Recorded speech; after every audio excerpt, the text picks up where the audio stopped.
Hello students, कैसे हैं आप लोग। मैं अभिषेक जैन स्वागत करता हूं आपका आज के सेशन में, जिसमें हम लोग डिस्कस करने वाले हैं वेक्टर चैप्टर के कुछ टॉपिक्स। जेई चैलेंजर सीरीज के बारे में आप ऑलरेडी जानते हैं। इसमें हम लोग लेकर आते हैं जेई एडवांस और उसके ऊपर के लेवल के कुछ क्वेश्चंस, कुछ सेलेक्टेड क्वेश्चंस जो आपकी नॉलेज को टेस्ट करते हैं, आपकी नॉलेज को चैलेंज करते हैं। किस तरह से इस सेशन को फॉलो करना होता है, आपके सामने क्वेश्चन आएगा, वीडियो को पॉज कीजिए, पहले खुद से अटेम्प्ट कीजिए, फिर प्ले कीजिए, आंसर चेक कीजिए, देखिए आपने क्या मेथड यूज किया, मैंने क्या मेथड यूज किया। इस तरह से फॉलो करने पर ही ज्यादा से ज्यादा हम लोग सीख पाएंगे। ठीक है, चलिए आज का ये सेशन स्टार्ट करते हैं। देखते हैं क्या क्या क्वेश्चंस यहां पर हमें पूछे गए हैं।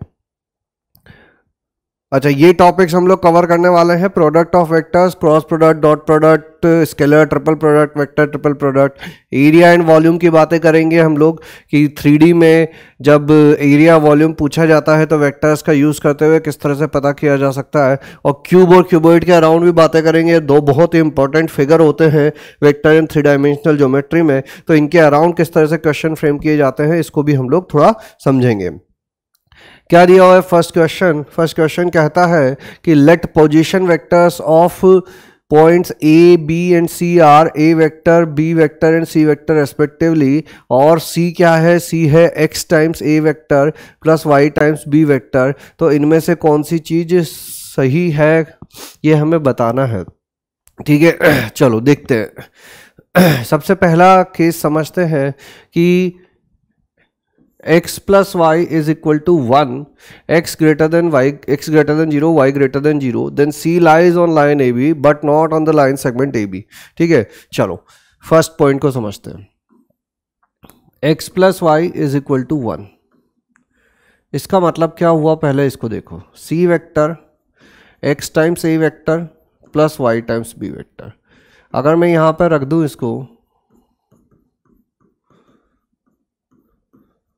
और इसको इस तरह से लिख दिया जाए x प्लस नॉट, यहाँ पे x के ऊपर वेक्टर नहीं आएगा भाई,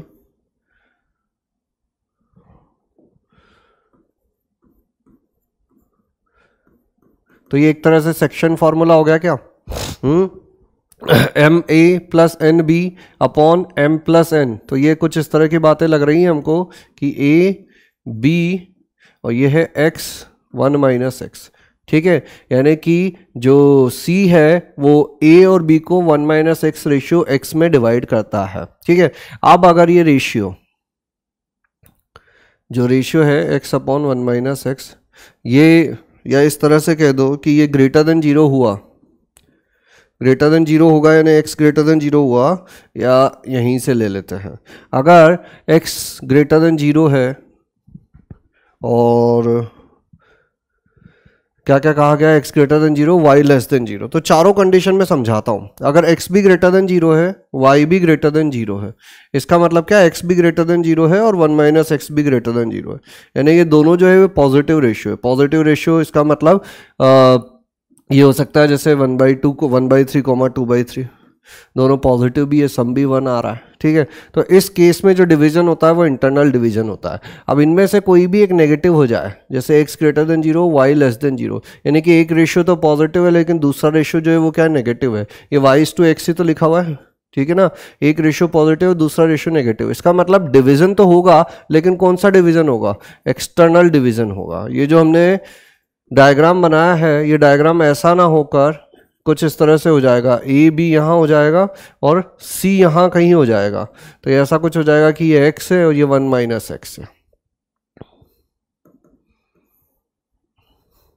ठीक है, बाहर की तरफ वो इंटरसेक्ट करने लग जाएंगे। ठीक है, तो ये बातें तब आती है जब एक्सटर्नल डिवीजन हो, एक पॉजिटिव एक नेगेटिव होगा तो एक्सटर्नल डिवीजन हो जाएगा, दोनों पॉजिटिव होंगे तो रेशियो पॉजिटिव है, इंटरनल डिवीजन हो जाएगा। ठीक है, समझ में आ गया पहला केस। तो क्या लिखा हुआ है कि x plus Y is equal to 1, x greater than 0, y less than 0, then c lies on line A B but not on the line segment A B. सही हो गई बिल्कुल बात कि लाइन सेगमेंट ए बी पर नहीं है क्योंकि इंटरनल डिवीजन नहीं है, लेकिन लाइन ए बी पर तो होगा क्योंकि एक्सटर्नल डिवीजन है।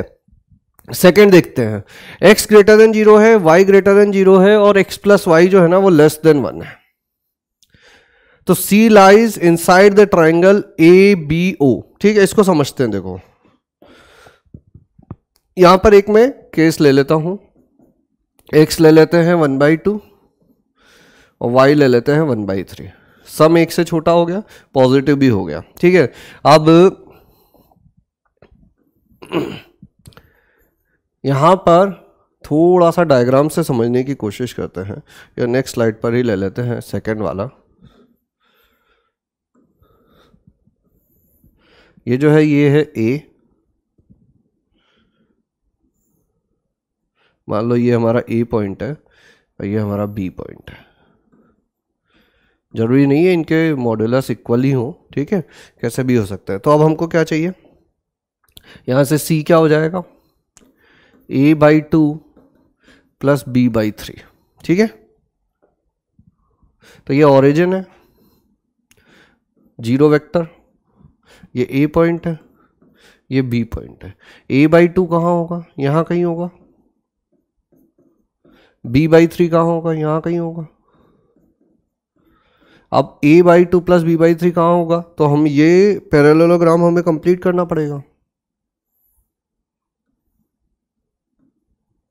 ये हो जाएगा a/2 प्लस b/3, ये है c, और ये हमेशा किसके अंदर होगा, इस ट्राइंगल के अंदर होगा, ठीक है। क्योंकि अगर देखो थोड़ा सा साफ सुथरा बना देते हैं डायग्राम, ये यहाँ है और ये जो पॉइंट कनेक्ट कर रहे हैं वो ये है। यहाँ पर जो पॉइंट होगा वो a प्लस बी का मिड पॉइंट होगा, वो कहीं यहाँ पर होगा। तो ये 1/2 अंदर आ गए हैं हम लोग, और ये b/3 नीचे आ गए हैं, यानी कि अब जो पॉइंट हमको मिलेगा, ये वाला पॉइंट जो है, ये पॉइंट कौन सा हो गया हमारा, a/2 प्लस b/3।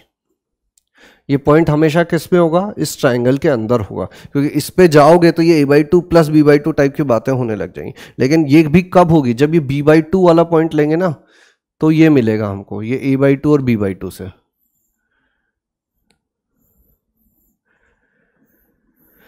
ये b/2 वाला पॉइंट जब लोगे तो ये पॉइंट मिलेगा। लेकिन हमने क्या लिया, b/3 वाला लिया, यानी कि उसके तो नीचे ही रहने वाले हो, उसके तो नीचे ही रहने वाले हो, और ये तो इसी लाइन पे रहोगे, और यहाँ इससे नीचे आ गए हो, तो इसका मतलब कहाँ आ जाओगे, अंदर आ जाओगे। इस तरह से ये समझा जा सकता है कि कुछ भी रेशियो अगर ऐसा लोगे जिसका सम 1/1 से छोटा आ रहा है, जिसका सम 1 से छोटा आ रहा है, तो हमेशा कहाँ मिलने वाली चीजें, इसके अंदर ही मिलने वाली है। तो सेकेंड वाला जो है वो भी करेक्ट हो गया कि if x greater than 0, y greater than 0, x plus y less than 1, then c lies inside the triangle ABO. Third समझते हैं, if x is less than 0, y is greater than 0, then and x plus y is greater than 1, then line segment OC intersect the line segment AB. अब x जो है वो less than 0 है और y जो है वो greater than 0 है, लेकिन सम जो आना चाहिए वो 1 से बड़ा आना चाहिए। तो ऐसा करते हैं, x को ले लेते हैं -1, y को ले लेते हैं 3, तो x प्लस वाई हो जाएगा 2 विच इज ग्रेटर देन 1, ठीक है। अब यहीं पे अगर देख लिया जाए इस थर्ड ऑप्शन को, ये मान लो a है, ये b है, a वेक्टर b वेक्टर। अब हमको क्या चाहिए, c क्या हो जाएगा, -a plus 3b minus A, minus A किधर होगा, ये होगा माइनस ए, और 3b तो इसी डायरेक्शन में यहाँ कहीं आगे जाके मिलेगा। अब इन दोनों को ऐड करना है तो ये पैरेललोग्राम कंप्लीट कर देते हैं, तो ये इस तरफ कहीं मिलेगा, तो ये O है, ये C है, तो भाई OC तो इधर जा रहा है, और AB और कौन सी बातें कही गई थी, AB तो यहीं रह गया। देखो लाइन सेगमेंट की बात कर रहे हैं, केवल सेगमेंट, यानी AB सेगमेंट तो यहीं होके रह गया और OC सेगमेंट यहाँ है, तो ये दोनों एक दूसरे को इंटरसेक्ट नहीं करते हैं, और ये कभी नहीं करेंगे, क्योंकि देखो B में तो क्या है कि हमेशा या तो चीज़ें जो है, अगर A को नेगेटिव लोगे और B को पॉजिटिव लोगे, A को नेगेटिव इस तरफ आएगा, B को पॉजिटिव लोगे तो ये जो C पॉइंट है इस तरफ मिलेगा, ठीक है। B को नेगेटिव ले लोगे, A को पॉजिटिव में ले लोगे तो C पॉइंट इस तरफ मिलेगा। कभी भी ये AB के बीच में तो आने वाला नहीं है, यहाँ पे C नहीं मिलने वाला आपको, यहाँ पे सी मिलेगा तभी इंटरसेक्ट होगा। सी जो मिलेगा या तो इधर थर्ड क्वाड्रेंट में, सेकंड क्वाड्रेंट में मिलेगा या फोर्थ क्वाड्रेंट में मिलेगा। तो इससे क्या पता चला हमको कि ये जो थर्ड ऑप्शन है ये गलत है। फोर्थ पर आते हैं, if x less than equal to 0, y less than equal to 0 and x plus Y equal to -1, then the locus of point C is the reflection of line segment AB about origin। चलो देखते हैं क्या कहा जा रहा है, x less than equal to 0, y less than equal to 0। तो x को ले लेते हैं -1/2 और y को भी ले लेते हैं -1/2, ठीक है। तो इस केस में c क्या हो गया, minus of a plus b/2, ठीक है। अब चलो जनरलाइज करके भी इस वाले को तो चेक कर सकते हैं, जनरलाइज करके ही बता देते हैं आपको, ठीक है। क्या ले लिया जाए, c जो है ये एक्स ए, y की जगह लिख देता हूँ मैं -1 - xb। तो ये कितना हो जाएगा, एक तरह से -b और x कॉमन ले लिया जाए तो a - b। अब ये क्या चीज़ को बताता है, ध्यान से देखना, ये हमारा a है अगर और ये b है, तो ये जो डायरेक्शन होती है क्या होती है, a - b होगी। अगर b से a की तरफ जाओगे तो a - b हो जाएगी। अब एक b की जगह -b ले लिया जाए तो -b पॉइंट कहाँ होगा, यहाँ कहीं होगा, ये इसका रिफ्लेक्शन होगा ना अबाउट ओरिजिन। अब यहाँ -b से पास होने वाली एक लाइन जिसकी डायरेक्शन भी क्या है, a - b ही है, तो वो भी ऐसी ही होगी। अरे इसके पैरेलल ही होना होगा ना उसको भी, क्योंकि ये डायरेक्शन भी a - b है। अगर एक और लाइन जिसकी डायरेक्शन a - b ही रखनी है तो वो यही डायरेक्शन होगी और -b से पास हो रही है, यानी इस लाइन के पैरेलल लाइन ही होगी, किसके अबाउट होगी, ओरिजिन के अबाउट होगी, ठीक है। तो क्या मिल जाएगा हमको कि if x less than equal to 0, y less than equal to 0 and x plus Y equal to -1, then the locus of point C, C जो है वो इस लाइन पर होगा और ये जो क्या है, ये reflection of line segment AB है अबाउट ओरिजिन, ठीक है। चलो आगे बढ़ते हैं, देखते हैं नेक्स्ट क्वेश्चन क्या था। क्या लिखा हुआ है, let an insect start crawling from one vertex A1 2 3 of a solid cuboid. Cuboid पर एक वर्टेक्स है A1 2 3, वहाँ से एक जो इंसेक्ट है वो क्रॉल करना स्टार्ट करता है। Whose edges are parallel to coordinate axis, इस क्यूबॉइड की जो एजेस हैं वो कोऑर्डिनेट एक्सिस के पैरेलल है। To reach the opposite vertex of A, opposite vertex A dash of body diagonal, A का जो अपोजिट वर्टेक्स है बॉडी डायगोनल वो A डैश है, ठीक है। If midpoint of one of the edge is 0, 0, 0 and a length of shortest possible path of insect from A to A dash is integer, then देखो अब क्या बताना है हम लोगों को कि लेंथ ऑफ बॉडी डायगोनल क्या क्या पॉसिबल है। चलो देखते हैं।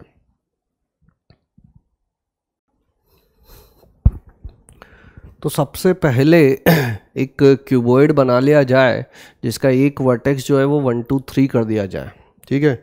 नेक्स्ट पेज पे ले लेते हैं।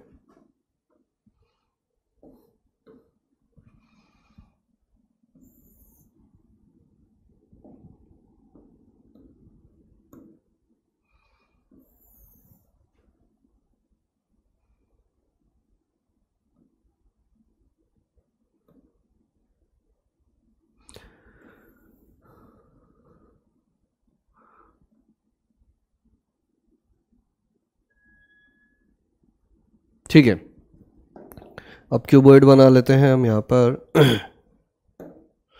क्यूबॉइड चाहिए हमको, ठीक है, स्क्वायर की हेल्प से भी बनाया जा सकता है। कलर जो है वो कर लेते हैं येलो।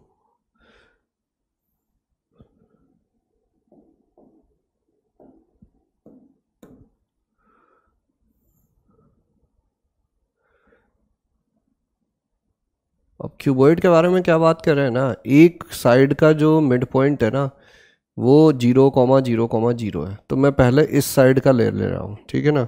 या दूसरे शब्दों में कहा जाए तो पहले चलो यहीं तक मानते हैं, ध्यान से सुनना, देखो थोड़ा सा विजुलाइज करने वाला क्वेश्चन है। एक वर्टेक्स जो है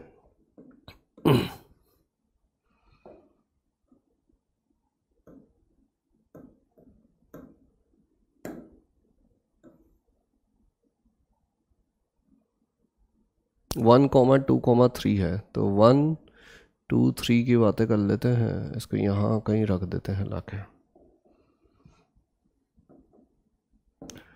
और इनको जोड़ते हैं।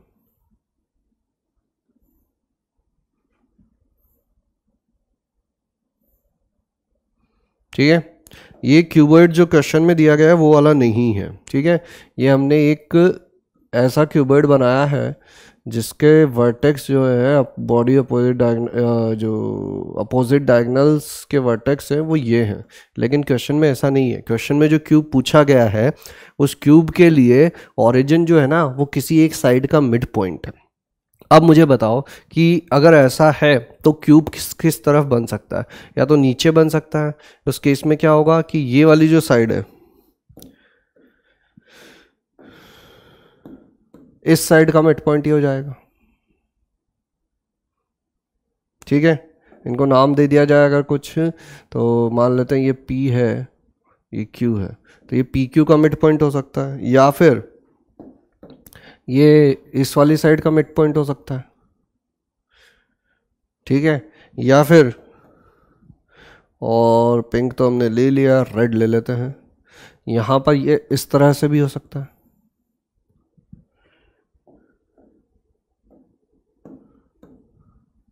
इसका भी मिड पॉइंट हो सकता है। 3 साइड्स का ये मिड पॉइंट हो सकता है। ये बात समझ में आ रही है ना हम लोगों को?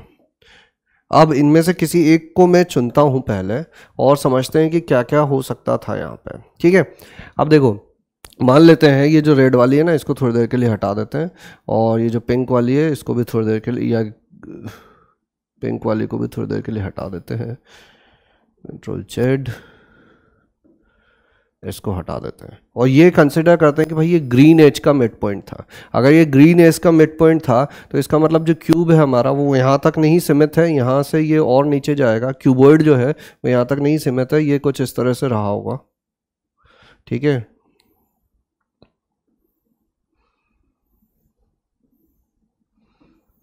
क्यूबॉइड कुछ इस तरह से रहा होगा। अब मुझे ये बताओ कि अगर ये 1 2 3 और ये 0,0,0 था तो ये पॉइंट क्या हो जाएगा? 1,0,0 हो जाएगा क्या? ठीक है, सिमिलरली ये क्या हो जाएगा?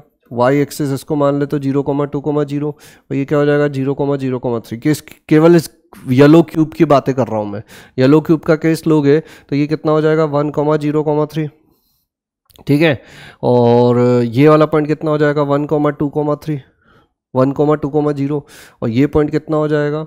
0,2,3। वाई जेड एक्सिस पर सारे लिख देगा 1 2 3 4 5 6 7 8। अब ये जो मिड पॉइंट है, अब ये मिड पॉइंट है और ये ऊपर वाला वर्टेक्स है, तो ये नीचे वाला वर्टेक्स क्या हो जाएगा? 0,-2,0 हो जाएगा।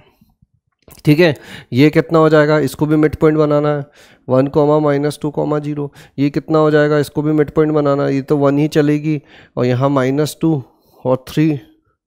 ये वाला कितना हो जाएगा? 0,-2,3। ठीक है, ये लिख दिए, चारों लिख दिए, बहुत सही। तो अब जो हमारे वर्टेक्स हैं वो कौन कौन से हो गए? जो वर्टेक्स काम के वर्टेक्स हैं हमारे वो हो गए ये और ये हमारा रिक्वायर्ड क्यूबॉइड हो गया। One of the required cuboid जो हो गया वो ये वाला हो गया। अब इस क्यूबॉइड के लिए बातें करोगे तो एक तरह से समझना क्या हुआ यहाँ पर। जब इस ग्रीन वाले की बात, सॉरी येलो वाले क्यूबॉइड की बात करेंगे तो इसकी साइड की लेंथ क्या थी? 1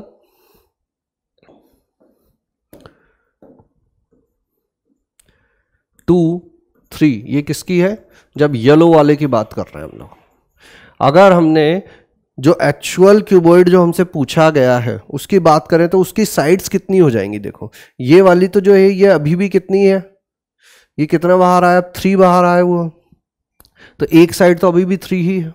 ठीक है, ये वाली 3 है, और यहाँ इस तरफ देखा जाए एक्स साइड पे तो ये भी 1 ही है। कौन कौन सी की बातें कर ली मैंने? इसमें ये जो लेंथ है ये अभी भी 1 ही है।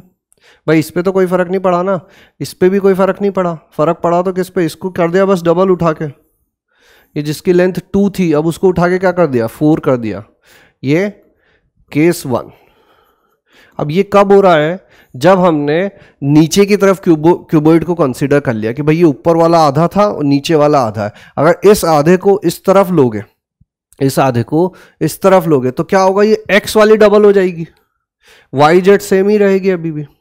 समझ रहे हो बात को? इसको उठा के अगर इधर कर दिया तो ये जो x वाली लेंथ है जो पहले 1 हुआ करती थी अब कितनी हो जाएगी 2 हो जाएगी। बाकी ये हाइट जो है ये अभी भी 2 ही रहेगी और ये जो विड्थ है जो बाहर की तरफ आ रहा है वो अभी भी 3 रहेगा। तो ये क्या नीचे की जगह इधर ले गए तो ऐसी कुछ बात हो गई। अब नीचे भी ना ले जाए इधर भी ना ले जाए, इसको पीछे की तरफ भेज दें, इधर ने होके इसके पीछे, ये 0,0 जो है वो जेड एक्सिस के पीछे चला जाए, जो पिंक वाली लाइन की बात कर रहे थे हम लोग, तो जो जेड वाली क्वांटिटी है वो डबल हो जाएगी, बाकी दोनों ऐसी की ऐसी रहेंगी। ये हो जाएगा केस 2 और ये हो जाएगा केस 3। समझ गए बात को? यानी कि क्या हो सकता है कि जो ये येलो वाला था जो हमने कंसीडर किया था, इसकी साइड्स ये ली थी, अब ये आधा है, तो आधा है अगर तो फिर डबल किस तरफ हो सकता है, या तो वाई एक्सिस पे डबल हो सकता है, या एक्स एक्सिस पे डबल हो सकता है, या जेड एक्सिस पे डबल हो सकता है। तो वही काम हमने कर दिया, मतलब हमारे क्यूबॉइड्स की साइड्स हमें मिल गई हैं। अब क्यूबॉइड्स की साइड्स हमें मिल गई हैं अगर, तो फिर तो बॉडी डायगोनल की लेंथ निकालना ज़्यादा बड़ा काम नहीं है। जानते हो आप तो कि अगर एक साइड ये A है, एक ये B है, एक ये C है, तो ये बॉडी डायगोनल की लेंथ कितनी हो जाती है, √ऑफ A² + B² + C²। कैसे पता करते हैं हम लोग, कोई भी जो है वो फेस डायगोनल पता कर लो, ये हो जाएगा A² + B², और फिर यहाँ से एक और राइट एंगल ट्रायंगल बना दो, तो ये A² + B² का square plus C² under root में, तो A² + B² + C²। यानी कि पहले केस से जो आएगा आंसर वो कितना आएगा, 16 + 9 25 26। सेकेंड से कितना हो जाएगा, 4 4 8 और 9 17, और थर्ड से कितना हो जाएगा 36 36 40 41। तो बॉडी डायगोनल की जो लेंथ पॉसिबल है वो क्या क्या लेंथ पॉसिबल है, 26 √26 पॉसिबल है, √17 पॉसिबल है। ठीक है, 2 of the 3 dimension of cuboid are same. देख लेते हैं, हमेशा ऐसा होना जरूरी नहीं है कि यहाँ पर तीनों डिफरेंट है, यहाँ पर तीनों डिफरेंट है। ऐसा पॉसिबल है कि 2 ऑफ द 3 डायमेंशन सेम हो जाए, लेकिन हमेशा सही होगा ऐसा जरूरी नहीं है, तो इसको हम लोग हमेशा ट्रू नहीं बोल सकते। Total surface area of cuboid is 38। तो total surface area of cuboid अब तो आप जानते ही हो, यहाँ पर पहले वाले में कितना आएगा, तो इस केस में ले लेते हैं हम लोग, ये है 1 और इसको बोल देते हैं 3 और ये वाले को बोल देते हैं 4। तो दो फेस तो 1/4 की हो जाएगी, 4 + 4। दो फेस 1 3 की हो जाएगी, 3 3, और दो फेस जो हो जाएगी वो 12 12 हो जाएगी।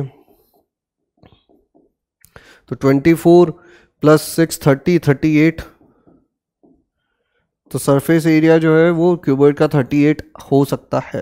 ठीक है, तो अब देखो यहाँ पे थोड़ा सा और क्लैरिटी से ये चीज़ें पूछी जानी चाहिए। वन ऑफ द केस में 38 हो सकता है बाकी दोनों में कुछ और आ जाए। ठीक है, जैसे कि इसमें लोगे तो 2 2 वाले 4 + 4 वाले 2 हो जाएंगे, और 2 3 वाले 6 + 6 वाले हो जाएंगे, और फिर से एक और 6 + 6 वाला हो जाएगा।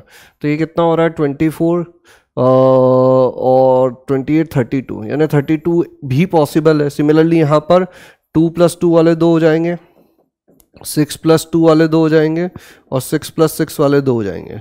तो ये कितना हो जाएगा 36 और 40 भी हो सकता है। तो सरफेस एरिया भी 3 पॉसिबल है। ठीक है, तो 2 of the 3 dimension can be same, are same जरूरी नहीं है, कैन बी सेम। ठीक है, अगर कैन बी सेम बोलेंगे तो ये भी सही हो जाएगा। सरफेस एरिया कैन बी 38, ये भी सही हो जाएगा। अगर एग्जैक्ट बोल रहे हो कि दो सेम है ही, तो फिर ये बात गलत हो जाएगी। ये बोलोगे कि 38 ही है तो ये बात गलत हो जाएगी। ठीक है, तो अब ये क्वेश्चन जो फ्रेम किस तरह से किया गया है उस पर डिपेंड कर जाएगा कि आंसर हम क्या क्या दे सकते हैं। कैन बी वाले केसेस होंगे तो yes, 2 of the dimension can be same, surface area can be 38। अगर ये बोला जाए कि नहीं है ही तो फिर ये दोनों गलत हो जाएंगे कि भाई 2 सेम है ही, ऐसा जरूरी नहीं है। सरफेस एरिया 38 ही है, ऐसा जरूरी नहीं है। ठीक है, तो यहां पर तो आर सेम और इज 38, तो ये इस क्वेश्चन के लैंग्वेज से देखें तो अभी ये गलत है। ठीक है, चलो आगे बढ़ते हैं, देखते हैं नेक्स्ट क्वेश्चन क्या दिया हुआ है। एक वेक्टर इक्वेशन टाइप का क्वेश्चन है। A vector cross R vector plus R dot B, B vector is equal to A vector, और ए डॉट बी जो है वो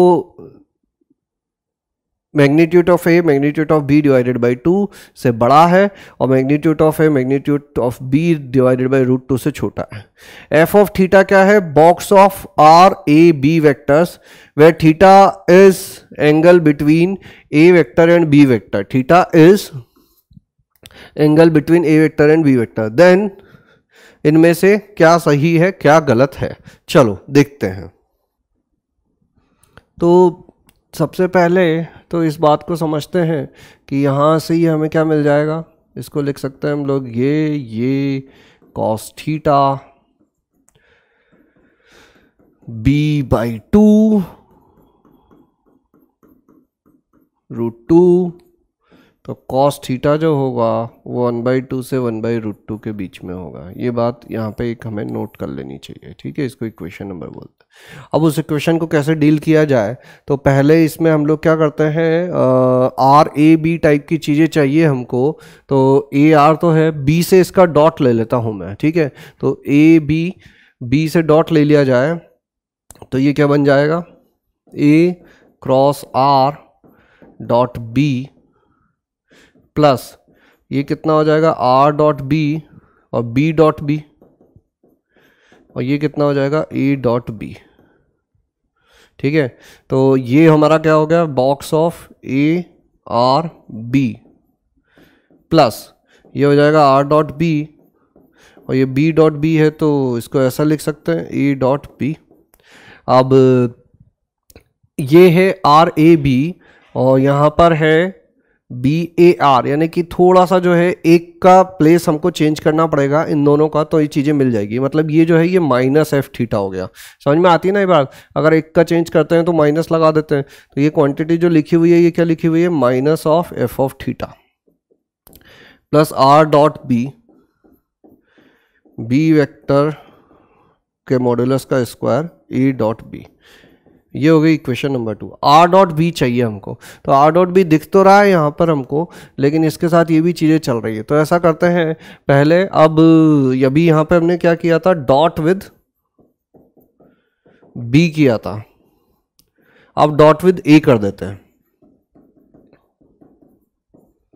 अब डॉट विद ए लोगे तो A cross R dot A 0 हो जाएगा, और प्लस यहाँ से क्या मिलेगा, R dot B, A dot B equal to modulus of A square.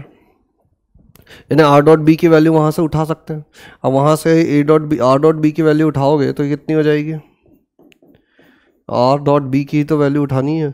Are dot B की वैल्यू हो जाएगी magnitude of A square upon A dot B.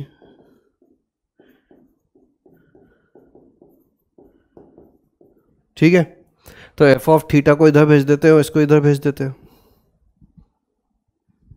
F of theta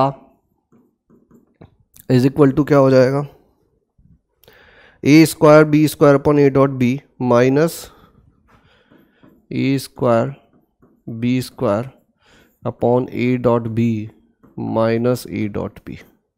ठीक है, तो एफ ऑफ थीटा कितना हो गया, A square B square, A dot B क्या होगा, magnitude of A magnitude of B cos theta.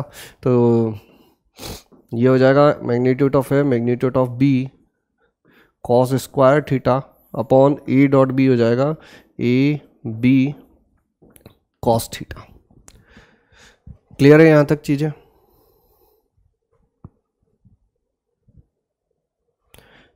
इसको इस तरफ ले गए, इसको इस तरफ ले गए, और ए डॉट बी था वहाँ पर मिल गया हमको A dot B, R dot A की वैल्यू थी ये दिस। ठीक है, तो अब इसको कॉमन ले लें, ये है स्क्वायर,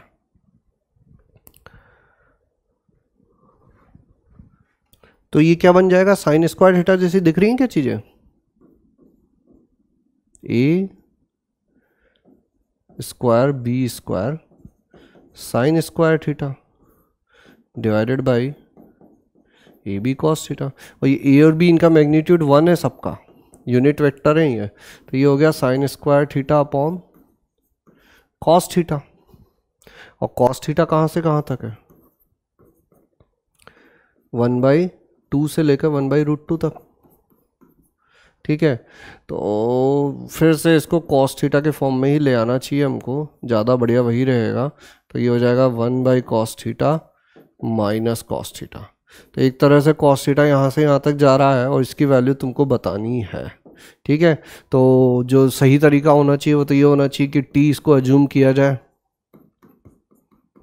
और इस फंक्शन को 1/t माइनस टी किया जाए और फिर समझा जाए कि कब इंक्रीजिंग है कब डिक्रीजिंग है, और ये सारी बातें की जाएँ। ठीक है, तो ये -1/t² -1 -1/t² +1, तो हमेशा डिक्रीजिंग हो गया, यानी मैक्सिमम पे मिनिमम, मिनिमम पे मैक्सिमम।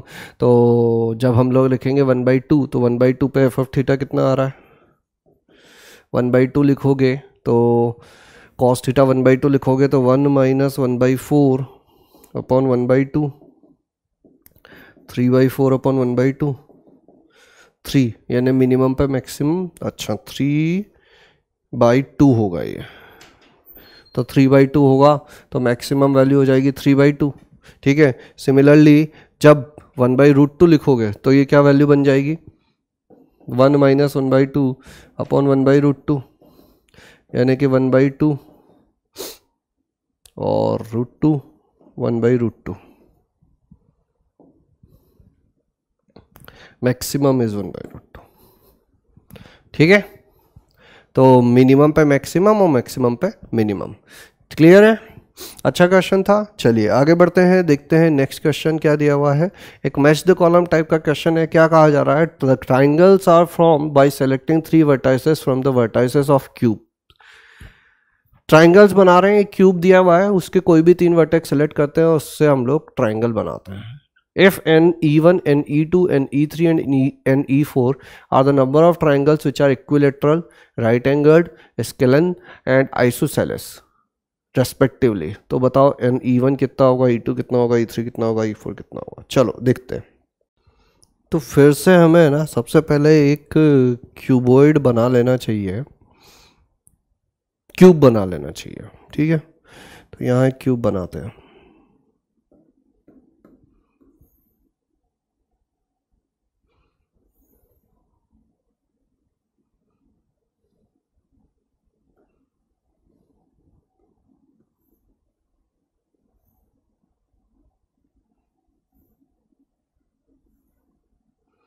ये होगा क्यूब। अब देखो सबसे पहले NE1 क्या है, इक्विलेटरल ट्राइंगल्स। अब इक्विलेटरल ट्राइंगल्स कैसे बनेंगे, ठीक है, तो यहाँ पे 3 तरह की साइड्स है हमारे पास। एक तो ये 3 तरह की लेंथ है, एक तो साइड की लेंथ हो जाएगी A, मान लेते हैं। अब जो फेस डायगोनल है उसकी लेंथ कितनी होती है, √2 है। साइड्स कितनी है हमारे पास, 1 2 3 4 5 6 7 8 9 10 11 12, 12 साइड्स है। और फेस डायगोनल कितने होंगे, कितने फेस है, 1 2 3 4 5 6 फेस है, और हर फेस पे आपको 2 मिलेंगे, तो ये भी 12 है। और बॉडी डायगोनल, इसकी लेंथ होती है √2 है क्यूबॉइड में। ठीक है, और ये कितने मिलेंगे हमारे पास, 1 2 3 और 4। ठीक है, अभी जो साइड्स हैं, ये साइड्स सारी जो है ना एक दूसरे के परपेंडिकुलर है। कोई भी 2 उठा लो, कोई भी 2 साइड लोगे किसी भी एक वर्टेक्स को टच करते हुए, ये हमेशा क्या मिल रही है, एक दूसरे के परपेंडिकुलर मिल रही है। तो यहाँ 2 साइड लेकर तो हम लोग इक्विलेटरल ट्राइंगल बना ही नहीं सकते। ठीक है, अब आते हैं इस फेस डायगोनल पे। तो फेस डायगोनल जो है, मान लो एक फेस डायगोनल हमने लिया ये, एक फेस डायगोनल लिया ये, और एक फेस डायगोनल लिया ये, तो ये तीनों साइड इक्वल हो गई, तो ये एक इक्विलेटरल ट्राइंगल बन गया। बन गया कि नहीं बन गया। अब ऐसा इसी बेस वाले फेस डायगोनल के साथ एक इधर भी बन सकता है। समझ रहे हो बात को। तो 2 बन गए क्या इसके साथ, इस नीचे वाला जो फेस है इसके जो डायगोनल है इसके साथ 2 इक्विलेटरल ट्राइंगल बन गए, और 2 बन जाएंगे इस वाले के साथ।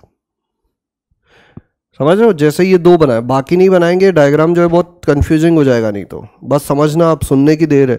ये इस वाले के साथ दो दिख गए तुमको, एक ये वाइट वाला, तीनों बॉडी डायगोनल, ये भी √2 है, ये भी √2 है, और ये बेस वाला तो √2 है यही। अब सिमिलरली ये वाला जब फेस डायगोनल लोगे तो इस वर्टेक्स के साथ एक बना दोगे इस टाइप से, ठीक है, नहीं दिखेगा वो इसीलिए मना कर रहे हैं उसको, इधर से दिखाते हैं, देखो ये और ये तीनों जो है ये भी फेस डायगोनल ही हैं, ये भी फेस डायगोनल, ऐसा ही किस वर्टेक्स के साथ बना, ऐसा इधर भी बन जाएगा। चार तो ये हो गए, समझ गए, चार तो बेस के साथ बना दिया तुमने, अब चार जो है वो इस टॉप के साथ बना दो, तो 4 और 4 कितने हो जाएंगे, 8 हो जाएंगे। अब दिमाग में क्वेश्चन आएगा कि सर इधर वाले के साथ ले लें, तो अरे तो इधर वाले के साथ तो ले लिया ना, इधर साइड वाला जो फेस है इसके तो डायगोनल कवर हो गए, किसके डायगोनल नहीं कवर हुए थे, केवल ये ऊपर वाले के नहीं हुए थे, तो ऊपर वाले को अलग से ले लिया। अगर इधर से भी ले लोगे, सब तरफ से ले लोगे, तो क्या होंगी, चीजें रिपीट होने लग जाएंगी, ठीक है। कितने फेस है हमारे पास, 6 हैं, 6 फेस है, और 6 फेस पे अगर 4 लोगे तो 24 आ जाएगा, लेकिन हर ट्राइंगल जो है वो 3 बार रिपीट हो जाएगा। जैसे ये ग्रीन वाला, ये व्हाइट वाले को देखोगे तो इस फेस के साथ भी आ गया, इस फेस के साथ भी आ गया, इस फेस के साथ भी आ गया। तो अगर ये समझ रहे हो कि एक फेस उठाया और उससे 4 बन रहे हैं, 6 फेस हैं, तो 6 × 4 24 हमारे पास हो जाएंगे, तो हो तो जाएंगे, लेकिन हर ट्राइंगल 3 बार रिपीट हो जाएगा। जैसे कि ये व्हाइट वाला इस फेस के साथ आ गया, इस फेस के साथ भी आ गया, इस फेस के साथ भी आ गया, तो फिर 24/3 करना पड़ेगा हमको। समझ में आ गई इक्विलैटरल वाली चीजें। अब आते हैं नेक्स्ट राइट एंगल्ड पे। तो राइट एंगल के लिए क्या करें, एक और क्यूब बनाओ। ये क्यूब तो बनाए बनाए रख लेने चाहिए हमारे पास, हमको इनकी बहुत जरूरत पड़ती है, ठीक है। इधर साइड में ले लेते हैं और इसकी एक कॉपी मार देते हैं, ओके। नहीं हो रही है कॉपी,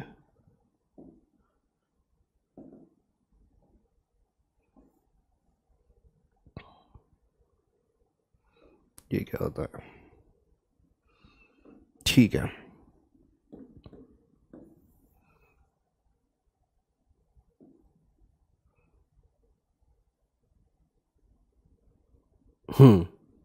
और इस क्यूब को कंप्लीट कर देते हैं। अरे खुद से बना बना के देखना है, ये केवल सुनने से समझ में आने वाली चीजें नहीं है।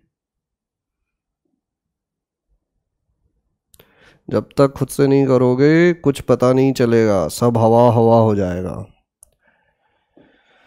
अब देखो राइट एंगल ट्रायंगल की बातें हो रही हैं। राइट एंगल ट्रायंगल कितने हो सकते हैं, तो देखो समझना, एक तो मैं लेता हूं ये एक राइट एंगल ट्रायंगल है। अब ये लिया तो इधर भी एक बन गया, 2 दिख गए क्या, एक ये और एक इसके अपोजिट वाला। ऐसे ही एक इधर वाले से ले लेंगे, 2 ये हो गए। 4 राइट एंगल ट्रायंगल दिख रहे हैं, 1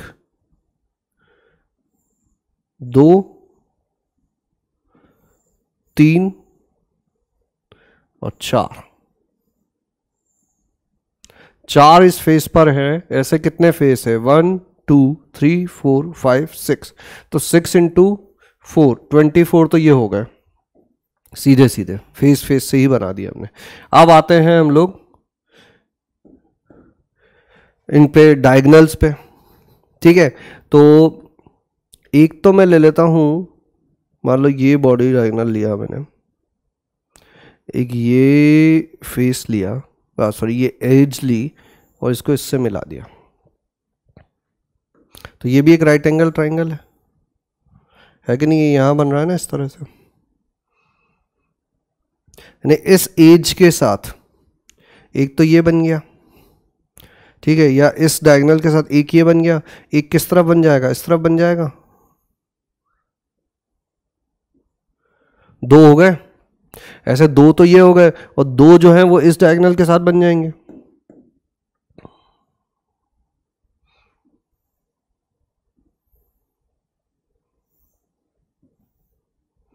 ये 90 डिग्री 4 दिख गए क्या, यानी कि फिर से इस फेस की बात करें तो 4 मिल गए। ऐसे ही ऊपर वाले फेस से भी 4 मिल जाएंगे, इधर वाले फेस से भी 4 मिल जाएंगे, ठीक है ना। देखो केवल अभी हमने इस बॉटम वाले फेस के डायगोनल्स को यूज किया है, इधर वाले डायगोनल को यूज नहीं किया है, इधर वाले डायगोनल को यूज नहीं, यहाँ रिपीटेशन वाला कोई सवाल नहीं है अभी तक, ठीक है। तो क्या हो जाएगा, हर फेस डायगोनल के साथ हमें 2-2 मिलते जा रहे हैं, और एक फेस पे कितने डायगोनल है, 2 है, तो टोटल 4 हर फेस से और मिल जाएंगे हमको। तो 24 और 24 48।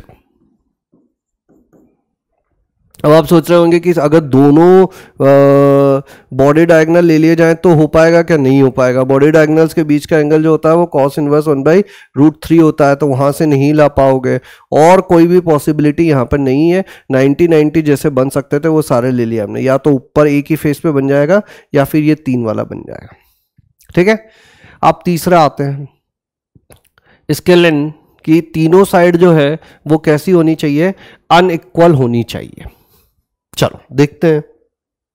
तो तीनों साइड अनइक्वल हो, इसका मतलब क्या होना चाहिए, एक तो लेने पड़ेगी ए लेंथ वाली साइड, एक लेनी पड़ेगी √2 लेंथ वाली साइड, √2a लेंथ वाली साइड, और एक लेनी पड़ेगी √3a लेंथ वाली साइड। तो क्या अभी अभी ऐसी कुछ साइड्स ली थी क्या हमने?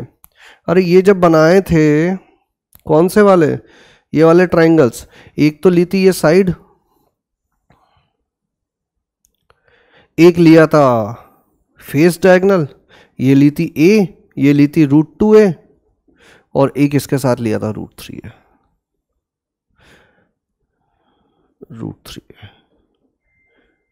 ये स्केलिन ही है, इसकी इस ट्राइंगल की तीनों साइड्स अनइक्वल ही है, और यही पॉसिबल ट्राइंगल्स हैं जो इस तरह के बन पाएंगे कि तीनों साइड्स अनइक्वल हों। और ऐसे कितने थे, 24 थे, तो 24 तो ये हो गए।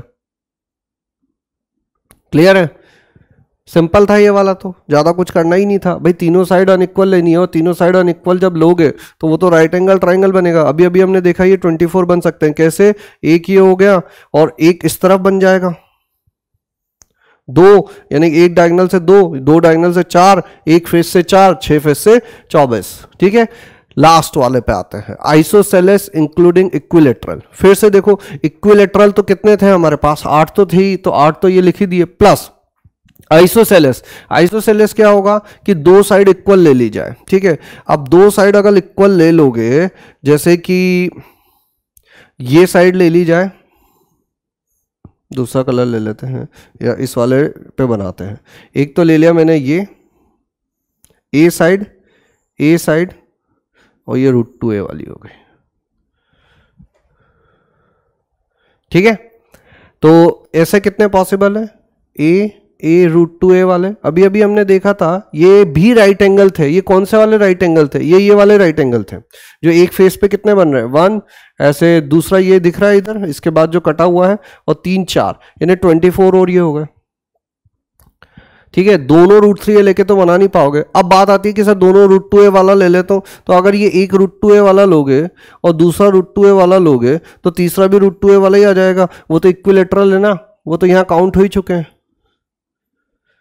तो 32 समझ में आया, बड़ा अच्छा क्वेश्चन था।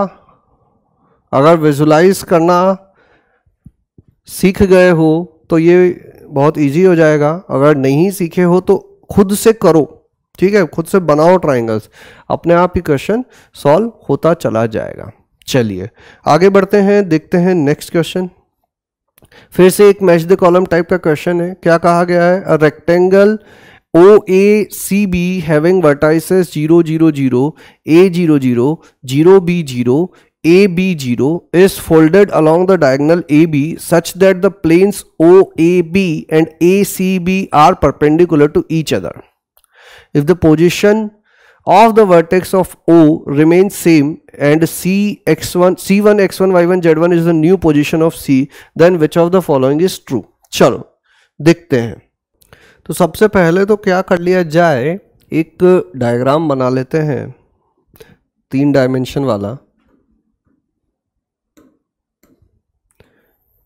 मान लो ये है हमारी y एक्सिस, ये है z एक्सिस, यहाँ बना दी हमने z एक्सिस। ये इसको ले रहा हूँ मैं x, इसको ले रहा हूँ y, इसको ले रहा हूँ z। ठीक है, 0,0,0 a जो है वो है a,0,0, b जो है वो है 0,b,0 और c जो है वो है ab0।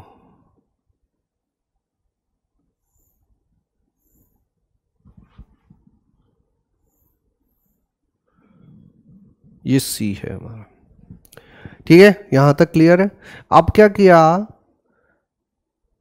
इसको फोल्ड कर दिया along the diagonal A B. ये ए है, ये बी है, और इस डायगोनल के अराउंड है ना, इसको फोल्ड कर दिया। ठीक है, ये थोड़ा सा और रेक्टेंगल टाइप इसको बनाते हैं।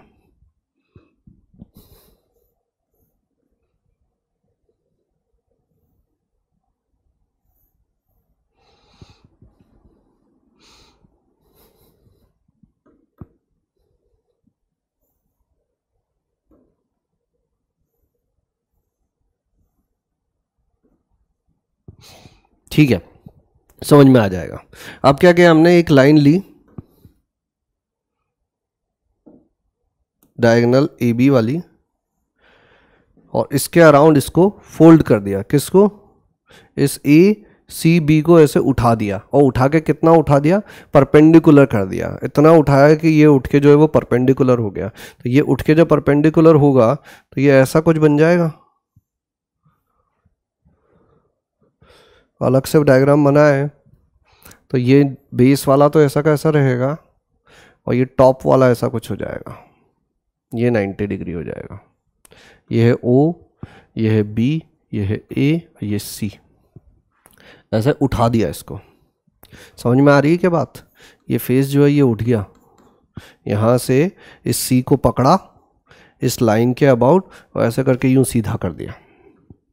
सीधा करने के बाद C जो है वो कहीं ऊपर आ जाएगा, ऊपर आके बैठ जाएगा। ठीक है, चलो इसको यहाँ से हटाते हैं अभी। अब हमें बताना है कि C की नई पोजीशन क्या होगी।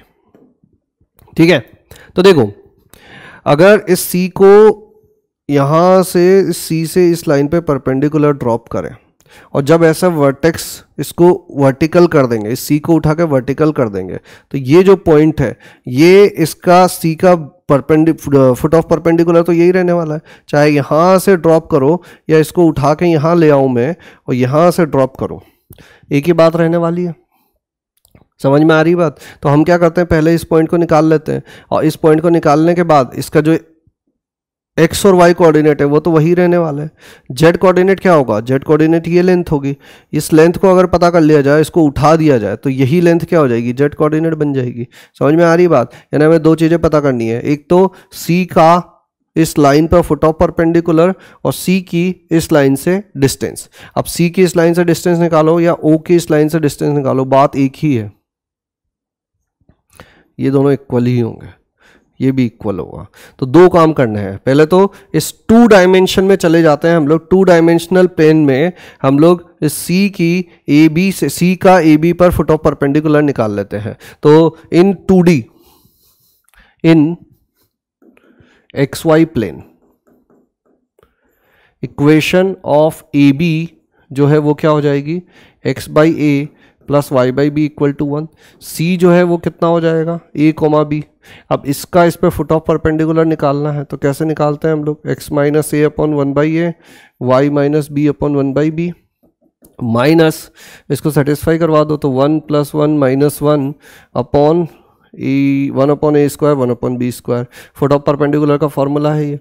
तो ये हो गया A into X minus A, Y into Y minus B, ये हो जाएगा एक से cancel, minus A square B square upon A square plus B square. यहाँ से x माइनस ए कितना हो जाएगा, एक ए से ए के कैंसिल किया, तो minus A B square upon A square plus B square, A minus A B square upon A square plus B square, तो A cube upon A square plus B square. ठीक है, सिमिलरली y माइनस बी कितना हो जाएगा, minus A square B upon A square plus B square. तो इधर LCM ले लेते हैं और ऐड कर देंगे, तो इस बार ए स्क्वायर बी वाला कैंसिल हो जाएगा, तो बचेगा क्या, B cube upon A square plus B square. यानी कि ये जो दो एक्स और वाई कोऑर्डिनेट थे ये तो हमें मिल गए, कैसे, इस सी का इस लाइन पे foot of perpendicularly. Z coordinate कैसे मिलेगा, ये जो डिस्टेंस है, ये डिस्टेंस या ये डिस्टेंस, क्योंकि यही तो उठ के ऊपर जाने वाला है ना। तो अब क्या किया जाए, 0,0 की इस लाइन से डिस्टेंस पता कर ली जाए। तो distance of 0,0 from X upon A plus Y upon B -1 equal to 0 कितनी हो जाएगी, ये जेड कोऑर्डिनेट हो जाएगा, -1 upon A square 1 upon B square का अंडर रूट मॉडुलस के साथ। तो ये हो जाएगा A B upon under root A square B square. ठीक है, डिस्टेंस हमेशा पॉजिटिव होती है, ऊपर की तरफ ही फोल्ड कर रहे हैं, सच दैट प्लेन ए से perpendicular remains the same, then X Y Z की नई पोजीशन क्या होगी। तो देखो x1 y1 तो मिल चुके हैं हमको, इसका x कोऑर्डिनेट y कोऑर्डिनेट क्या है, वो x कोऑर्डिनेट है A cube upon A square plus B square, तो x कोऑर्डिनेट है A cube upon A square plus B square, y coordinate है B cube upon A square plus B square, z1 जो है वो कितना है, A B upon A square plus B square. CC1 मतलब इसकी जो नई पोजीशन थी जिसके कोऑर्डिनेट ये हैं x y z, इसका जो पुराना C था, पुराना C क्या था, a, b, 0, इससे डिस्टेंस निकालनी है। तो आप तो केवल डिस्टेंस फार्मूला लगाना है, डिस्टेंस फार्मूला अप्लाई कर देना, थोड़ी बहुत कैलकुलेशन होगी, वो आंसर आ जाएगा।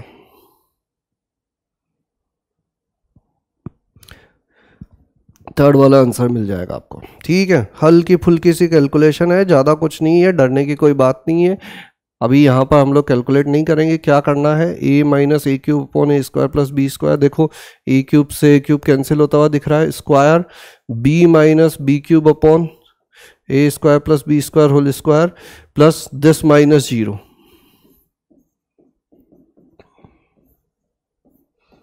का अंडर रूट। इसको सॉल्व कर लेना, आंसर आ जाएगा। ठीक है, चलिए आगे बढ़ते हैं, देखते हैं नेक्स्ट क्वेश्चन क्या दिया हुआ है। Let v1 and v2 be v1 v2 are two such vector such that v1 ये है, v2 ये है, और अल्फा बीटा जो है वो इस रिलेशन को सेटिस्फाई करता है, तो इसका वैल्यू बताओ। चलो देखते हैं। तो एक चीज़ जो यहाँ ध्यान से देखने पे हमें पता चलेगी कि अगर v1 और v2 का डॉट ले लिया जाए ना, तो इसी टाइप का कुछ एक्सप्रेशन मिलता है। देखो v1 डॉट v2, अगर v1 और v2 का डॉट ले लिया जाए तो क्या मिलेगा हमको, 2 sine alpha cos alpha into sine beta और प्लस कॉस बीटा, और ये वैल्यू कितनी है, 2 sine alpha cos alpha into sine beta plus cos beta is equal to 3।